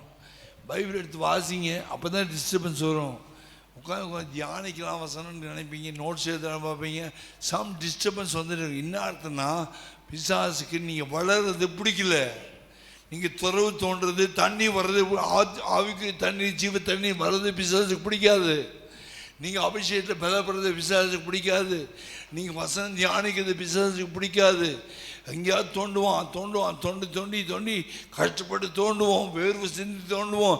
ஆண்டவர் வாசம் போட்டு தோண்டுவோம். நல்ல நீரூற்று, சின்ன இனிப்பான நீரூற்று சொனையிலேருந்து இப்படி வரும், ஆண்டவருடைய கிருபையிலேருந்து வரும், கல்வாரிலேருந்து வரும். அது வந்து குடிக்கலான்னு வரும். அப்போ சண்டைக்கு வந்துடும், யாராவது ஒருத்தர் சண்டைக்கு வருவாங்க. கஷ்டமாக இருக்கும். இவ்வளோ பாடுபட்டு வீணாக போச்சு, இவ்வளோ தோண்டி வீணாக போச்சு, இவ்வளோ கஷ்டப்பட்டு வாசத்து வீணாக போச்சு. மனசு உடஞ்சி சிக்கலுக்கு ஆகிடும். அதுக்கு பேர் தான் ஏசைக்கு சித்தனா. ஏசைக்கு சித்தனானுடைய வாழ்க்கையில் நீ பக்தியாக இருப்பாயானால், ஈசாக்கு போல கர்த்தர் முன்னாடி வச்சு வைரக்கமாக இருப்பாயானால், உனக்கு டிஸ்டர்பன்ஸ் பண்ணிகிட்டே இருப்பாங்க யாவது ஒருத்தர். ஒன்று உலகத்தில் டிஸ்டர்பன்ஸ் வரும், இல்லை வீட்டில் டிஸ்டர்பன்ஸ் வரும், இல்லை வேலை செய்கிறதுல டிஸ்டர்பன்ஸ் வரும். சம்திங் வருதுன்னு சொன்ன என்ன அர்த்தம்னா, கர்த்தர் கைவிட்டார் அர்த்தம் கிடையாது. கர்த்தர் உன்னை சோதிக்கிறார், கர்த்தர் உன்னை பலப்படுத்துகிறார், கர்த்தர் உன்னை நேசிக்கிறார் என்பதுக்கு அடையாளம் தான் இந்த ஏசைக்கு சித்தனா. அல்லேலூயா. ஆனாலும் அவன் அசையலை. அந்த இடத்துல தள்ளி போய் இன்னொரு இடத்துல என்ன செஞ்சான், ஆண்டவரே கடைசியாக இன்னொரு இடத்துல தோன்றான். ஆண்டவரே இந்த இடத்துல மன கிருபை தாங்க, எனக்கு டிஸ்டர்பன்ஸ் பண்ணக்கூடாது. தோன்றுறோம், நல்ல ஒரு ஊற்று வருது, செம்ம ஊற்று வருது. அதுக்கு என்ன பேர் வச்சானா, ரேகபோத் என்று பேர் வச்சான். பாருங்க 23ஆம் வசனம், 22. பின்பு அவ்விடம் விட்டு பெயர்ந்து போய் வேறொரு துறவை வெட்டினால், வாக்குவாதம் பண்ணவில்லை. வாக்குவாதம் பண்ணவில்லை, யாரும் சண்டைக்கு வரல. பார்த்தீங்களா, ஒரு மனுஷனுடைய தேவன் இருக்கிறார். கர்த்தரை முன்னாடி வச்சுனா ஒரு தடவை வாக்குவாதம் பண்ணாங்க, அதுக்கப்புறம் வாக்குவாதம் பண்ண வர மாட்டாங்க. கர்த்தரங்கி உனக்கு பதுகி பெருக பண்ணுகிறார். அல்லேலூயா. நம் தேசத்தில் பழகும்படி இப்பொழுது கர்த்தர் நமக்கு இடம் உண்டாக்கினார். நம்ம கொஞ்சம் கிரியை செய்யலாம், கொஞ்சம் ஜெபிக்கலாம், கொஞ்சம் வேதம் வாசிக்கலாம். இனிமேல் நோ டிஸ்டர்பன்ஸு. ஆமேன். அதுக்கு என்னதான் பேர், ரேகபோத். இயேசு கிறிஸ்து தான் வந்தாலும் கூட நாம் சோர்ந்து போகாமல் ஜெபம் பண்ணா, நம்ம இடைவிடாமல் ஜெபம் பண்ணா, அழைத்த தேவன் நமக்கு ஒரு ரெகோபோத்து திறப்பார். கர்த்தரை முன்னாடி வச்சா 100 மடங்கு ஆசீர்வாதத்தை கொடுப்பாரு. அந்த ஆசீர்வாதத்தை கெடுக்கிற சத்துருக்கள் வந்தாலும், வாக்குவாதம் பண்ணினாலும், யுத்தமே வந்தாலும், பெரிய போராட்டம் வந்தாலும் கூட நீ ஜெபத்தில் உண்மையாக இருந்துட்டே இரு. ஒரு குறிப்பிட்ட நேரத்தில் இன்னொரு ஊற்று வரும். அதுக்கு பேர் ரெகோபோத். அந்த ரெகோபோத் வந்த பிறகு உங்கள் வீட்டுக்குள்ளே பிரச்சனை ஓஞ்சிடும். ரெகோபோத் வந்த பிறகு வீட்டுக்குள்ளே சண்டை வராது. ரெகோபோத் வந்த பிறகு வாக்குவாதம் ஓஞ்சிடும். ரெகோபோத் வந்த பிறகு நீ பழகி பெருகி கனி கொடுக்க ஆரம்பிப்பாய். அப்போ நாம் கனி கொடுக்க வேண்டுமானா கர்த்தரை முன்னாடி வைக்கணும். முதலாவது கர்த்தர் பார்த்து கொள்ளுவார் விசுவாசம் இருந்தால் கர்த்தர் முன்னாடி வச்சு கத்தி போங்கிறோம். ஆனால் கனி கொடுக்க வேண்டுமானா மனுஷரால் வரக்கூடிய சோதனைகள் பரிச்சிலே சட்டையை பண்ணிக்காமல் கர்த்தர் முன்னாடி வச்சு போவோமானா தேவன் நமக்கு ஒரு ரெகோபோத்தை உண்டு பண்ணுவார். ரெகோபோத் என்பது வற்றாத நீரூற்று. நீ வற்றாத நீரூற்றி போடு இருப்பாய். நீ இப்சிபா என்று பியூரா என்று பெயர் பெறுவாய். உன் எலும்புகளை நிலமுள்ளதாக்குற இடம் கர்த்தர் உன் எலும்புகளை மாற்றுவார், நிலமுள்ளதாக்குவார், வறட்சியை மாற்றுவார், வற்றாத நீரூற்றை மாற்றுவார். ஈசாக்கின் தேவன் நம்முடைய தேவனாக்க. ஈசாக்கு ஒரு பரிசுத்தவான். ஈசாக்கு ரெபேக்காலை மட்டும்தான் உண்மையாக டச் பண்ணா. ரெபேக்காலுக்கு கொடுக்கப்பட்ட தெபோராளை வேலைக்காரி பெண்ணாய் கொடுக்கப்பட்டவள், தன் மனைவிக்கு வேலைக்காரி பெண்ணாய் கொடுக்கப்பட்டவள், அவளை ஈசாக்கு கடைசிக்கு தொடவில்லை. ஆமென். யாக்கோபுடைய 2 மனைவிக்கு வேலைக்காரியை கொடுக்கப்பட்டவர்களை யாக்கோபு தொட்டான். வேலைக்காரியை கொடுக்கப்பட்ட ஆகாரை ஆபிரகாம் தொட்டான். ஆனால் ஈசாக்கு அப்படி இல்லை. ஒரு மனைவிக்கு உண்மையாக வாழ்ந்தான். கொடுக்கப்பட்ட வேலைக்காரியை பத்திரமா பாதுகாத்தான். ஈசாக்கு இயேசு கிறிஸ்துவுக்கு அடையாளம். மணவாளனாக இயேசு கிறிஸ்துவுக்கு அடையாளம். கர்த்தரை முன்னாடி வைக்கிற பிதா எப்போதும் என் பிதா என் மேல் எப்போதும் பிரியமாக இருக்கிற அப்படின்னால, நான் பிதாவை எப்போதும் நேசிக்கிற அப்படின்னால, என் பிதா ஒரு நாள் தனியாக பிதாவுக்கு பிரியமான எப்போதும் செய்கிற அப்படின்னா என் பிதா என்னை தனியே விடவில்லை. இயேசு கிறிஸ்து கல்வாரி சிலுவையில் ஒரு ஊற்றை திறந்தார். இன்றைக்கி நமக்கு ரெகோபோத் எங்கே திறந்துருக்குது? கல்வாரியில் திறந்துருக்குது. ரெகோபோத் வேணுமா? கல்வாரிக்கு போ. ரெகோபோத் வேணுமா? கர்த்தரை முன்னாடி போய். ரெகோபோத் வேணுமா? யார் சண்டைக்கு வந்தாலும், யார் பிரச்சனைக்கு வந்தாலும் கல்வாரி கட்டி பிடிச்சு பார். ஒரு ஊற்று வரும். கிருபையின் ஊற்று வரும், இரக்கத்தின் ஊற்று வரும், தயவின் ஊற்று வரும். அன்புள்ள மனுஷனாக, இரக்கமுள்ள மனுஷனாக, சண்டை போடாத மனுஷனாக, தாழ்மையான மனுஷனாக, வாக்குவாதம் பண்ணாத மனுஷனாக ஈசாக்கு எப்படி யார்கிட்டையும் சண்டை போடாமல் வாழ்ந்தானோ, நாமும் கர்த்தரை முன்னாடி வச்சு வாக்குவாதம் பண்ணாமல் உத்தமமாக இருக்க போமானா இந்த வருஷத்தை முடியல கர்த்தர் சொல்லுகிறார், உனக்கு ஒரு ரெகோபோத்தை கர்த்தர் திறப்பா. அடைக்கப்பட்ட ஆசீர்வாதங்கள் திறக்கும், அடைக்கப்பட்ட ஊற்றுக்கங்கள் திறக்கும். கல்வாரி அன்பு உங்கள் வீட்டுக்குள்ளே வரும்போது எல்லா கொடூரங்கள் ஓடி போகும், எல்லா சஞ்சலமும் தவிப்பும் ஓடி போகும். என் மீட்பை உயிரோடு இருக்கிறார், அன்னி கண்கள் என் கண்கள் காணும் என்று வசனத்தின்படி ஈசாக்கை ஆசீர்வதித்த கர்த்தர் உன்னை 100 மடங்கு பழுகி பெருக பண்ண வேண்டுமானால் ஈசாக்கை கர்த்தரை முன்பாக வைத்தது போல நாமும் கர்த்தரை முன்னாடி வைப்போனால் நமக்கு ஊற்று உண்டாகும். எல்லா கண்களையும் உள்ளாமா?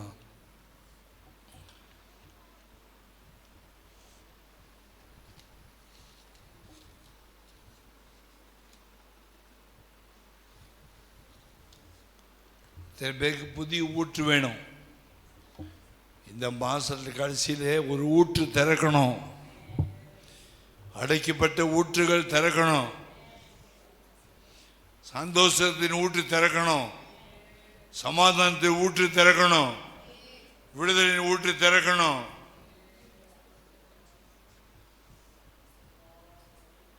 ஜீவ தண்ணீரே ஆவியானவரே வற்றாத நதியாக வாரும் போதகரே, ஜீவ தண்ணீரே ஆவியானவரே வற்றாத நதி வாரம் போதகரே வறுமையா போதகரே வறுமையா போதகரே வற்றாத ஜீவ நதியாக வற்றாத ஜீவ நதியாக ஜீவ தண்ணி ஆவியானவரே வற்றாதனை வாரம் போதகரே ஜீவ தண்ணி ஆவியானவரே வற்றாத போகும் இடமெல்லாம் ஆரோக்கியமே இடமெல்லாம் பரிசுத்தமே போகும் ஆரோக்கியமே பாயும்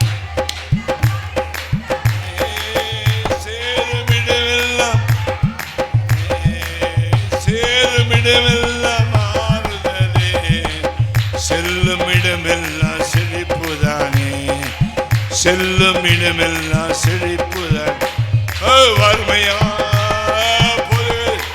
அமேன் வறுமையா பொதுவரே வற்றாத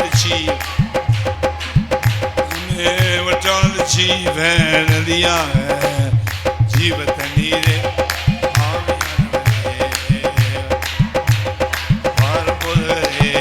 ஜீவ தண்ணீரே ஆவியானவரே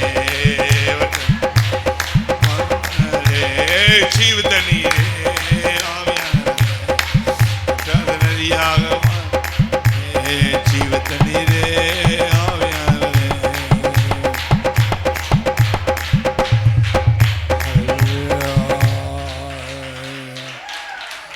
ரெகோபோத் பிறக்கட்டும் வீட்டுக்குள்ள ரெகோபோத் உண்டாகட்டும்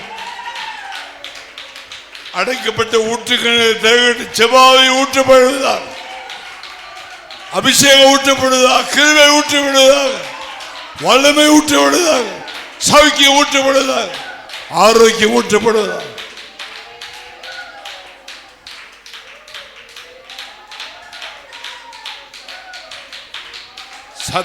சத்துரு எந்தெந்த ஊற்றுகளை அடைச்சு வச்சானோ கர்த்தரை திறக்க விரும்புகிறான் அடைத்துப்பட்ட ஊற்றுகளை கர்த்தரை திறக்க அடைக்கப்பட்ட ஆசீர்வாதங்களை கர்த்தரை திறக்கிறார் இயேசுவின் நாமத்தினால் இயேசுவின் நாமத்தினால் இயேசுவின் நாமத்தினால்